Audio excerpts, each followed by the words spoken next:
Rasuluh hadap ke arah televisi daripada duduk mendengarkan tausiah. Alhamdulillahil ma'budi bi ni'matihi al-ma'budi bi qudratihi ta'ala fi Qur'anil Karim.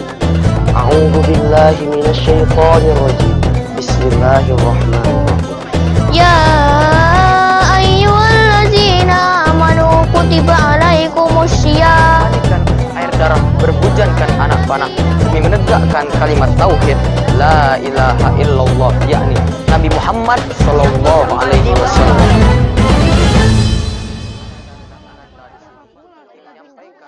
A'udzu billahi minasyaitonir rajim. Bismillahirrahmanirrahim. Alhamdulillahirabbil alamin. Assalatu wassalamu ala asrofil anbiya'i wal mursalin wa ala alihi wa sahbihi ajmain. Amma ba'du. Yang terhormat para dewan juri yang insya Allah dimuliakan oleh Allah Subhanahu wa Ta'ala. Dan yang pertama dan yang paling utama adalah marilah kita panjatkan puja puji syukur kita terhadap Allah Subhanahu wa Ta'ala yang telah memberikan kesempatan untuk saya berbicara atau tausiah sekarang ini. Selanjutnya tidak lupa pula kita untuk bersolawat kepada Nabi besar kita, yaitu Nabi Muhammad Sallallahu Alaihi Wasallam, yang telah membawa kita dari zaman yang gelap, yang sangat gelap, ke zaman yang terang benderang seperti yang kita rasakan pada saat ini. Berdirinya Ananda di sini ingin menyampaikan sebuah tausiah yang singkat, yang saya beri judul menghindari hari akhir. Yang pertama akan saya bahas adalah apa itu hari akhir.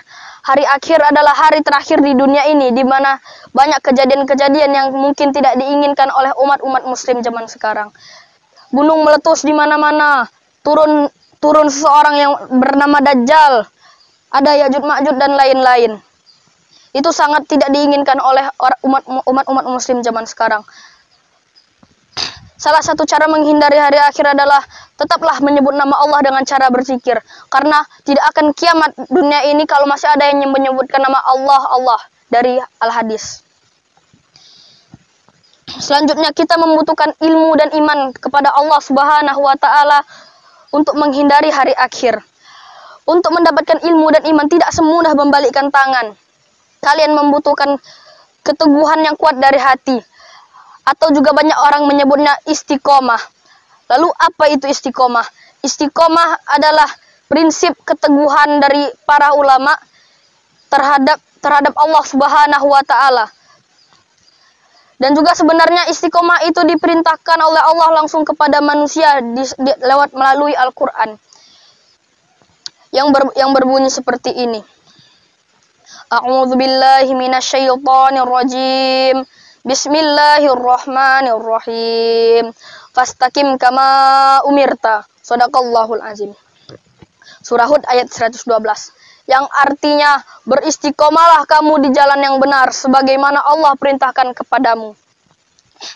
Berarti kalau kita beristiqomah di jalan yang benar, beristiqomah terhadap Allah Subhanahu wa Ta'ala, beristiqomah untuk menuntut ilmu, beristiqomah dalam beribadah, berarti kita mengikuti perintah Allah yang insya Allah berkah. Setelah itu Allah meninggikan orang-orang yang beriman dan berilmu, seperti dalam ayat Al-Quran yang berbunyi A'udzu billahi minasyaitonir rajim. Bismillahirrahmanirrahim. Yarfa'illahu alladhina amanu minkum walladhina utul ilma darajat wallahu bima ta'maluna khabir. Yang artinya Allah Subhanahu wa Ta'ala akan meninggikan derajat orang-orang yang beriman dan berilmu. Sesungguhnya Allah mengetahui apa yang kau lakukan.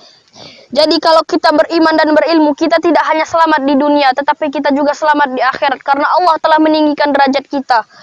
Insya Allah. Amin ya Rabbal Alamin. Karena sebentar lagi bulan puasa, marilah kita tingkatkan iman kita kepada Allah Subhanahu wa Ta'ala. Yang mungkin bisa menjadikan ladang pahala untuk kita. Amin ya Rabbal Alamin. Karena di bulan puasa ini bulan yang penuh berkah, di mana kita bisa menghasilkan pahala yang amat banyak. satu-satunya pahala yang tidak disebutkan jumlahnya dari Allah Subhanahu wa taala, yaitu puasa, yaitu amalan berpuasa. Kalau yang lain-lain itu kan ada disebutkan berapa jumlah pahalanya, ada disebutkan berapa kali lipat jumlah pahalanya. Tetapi kalau berpuasa, Allah telah menghitung masing-masing pahala kita. Tidak disebutkan berapa jumlah pahala yang telah kita peroleh saat bulan puasa. Ditambah lagi dengan kita berpuasa ini kita bisa menahan lapar yang kemungkinan bisa untuk melatih kita saat di hari akhir nanti. Nauzubillahi min dzalik, kalau kita mengalami hari akhir. Nah, di hari akhir disebutkan kalau air telah kering semua, tumbuh-tumbuhan tidak ada lagi, hewan banyak yang mati karena tidak makan dan tidak minum. Jadi kita tidak lagi memiliki makanan, sementara Dajjal memiliki makanan. Tapi kita harus menyembah dia baru mendapatkan makanan. Untuk menjauhi itulah kita berpuasa dengan cara zikir, sholat dan lain-lain. Itu sudah cukup untuk umat muslim mengenyangkan perutnya. Tapi bukan perutnya saja, tetapi jiwanya yang diisi. Dengan begitu mungkin kita bisa bersabar untuk melewati hari akhir. Kalau kita benar-benar mengalami hari akhir, insya Allah kita tidak mengalami hari akhir. Nauzubillahi min dzalik. Setelah itu juga di bulan puasa ini 10 hari sebelum Idul Fitri itu di antara 10 hari tersebut terdapat malam Lailatul Qadar, di mana malam itu lebih dari 1000 bulan. Jadi berlomba-lombalah kalian dalam beribadah kepada Allah. Berlomba-lombalah dalam menuntut ilmu, karena semua itu akan sangat berguna untuk kalian di dunia maupun di akhirat. Karena kalau di dunia kalian memiliki ilmu dan memiliki iman, kalian tanpa harus memikirkan dunia, kalian juga mendapatkan kehormatan di dunia dan juga akan mendapatkan kehormatan di akhirat, insya Allah. Amin ya robbal alamin. Dengan adanya ilmu kita bisa mengetahui tentang dunia yang luas ini, yang bahkan kita tuh hanya sekecil sebutir pasir di dunia ini. Tetapi dengan adanya ilmu, walaupun kita hanya sebutir pasir di dunia ini, tetapi kita memiliki wawasan luas tentang dunia. Jadi, kalau kalian ingin menuntut ilmu, beristiqomahlah dalam menuntut ilmu, beristiqomahlah dalam beribadah, karena itu semua akan berguna di dunia maupun di akhirat. Setelah itu, berpuasa juga memberikan kita kenikmatan yang luar biasa saat berbuka puasa.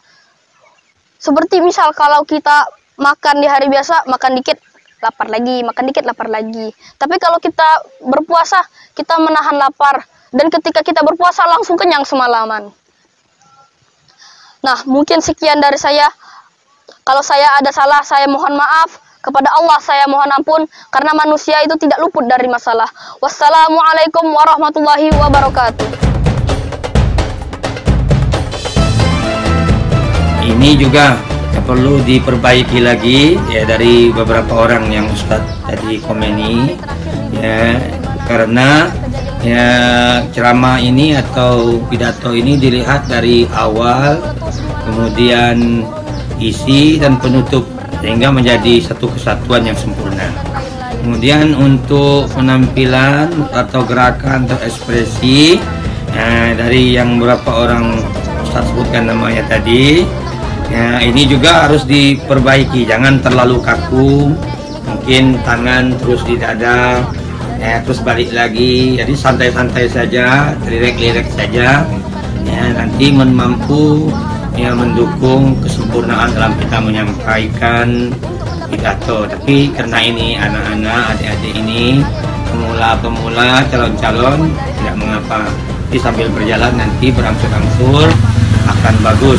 Ustaz dulu juga waktu awal-awal belajar sama seperti adik-adik anak-anak ini, karena sering turun, lama-lama nanti terbiasa, jadi dalam perjalanan akan bagus.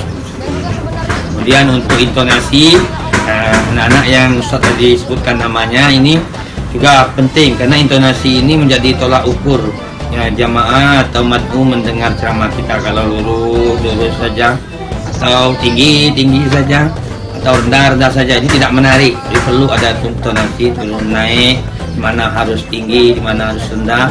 Itu pun ya dibiasakan. Muhammadan abduhu wa rasuluh. La menghadap ke arah televisi daripada duduk mendengarkan tausiah Alhamdulillahil ma'budi bi ni'matihi al-ma'budi bi qudratihi ta'ala fi Qur'anil Karim. A'udzu billahi minasyaitonir rajim. Bismillahirrahmanirrahim. Ya ayyuhallazina amanu kutiba alaikumussyiyam. Air darah berbujankan anak panah demi menegakkan kalimat tauhid la ilaha illallah yakni Nabi Muhammad sallallahu alaihi wasallam.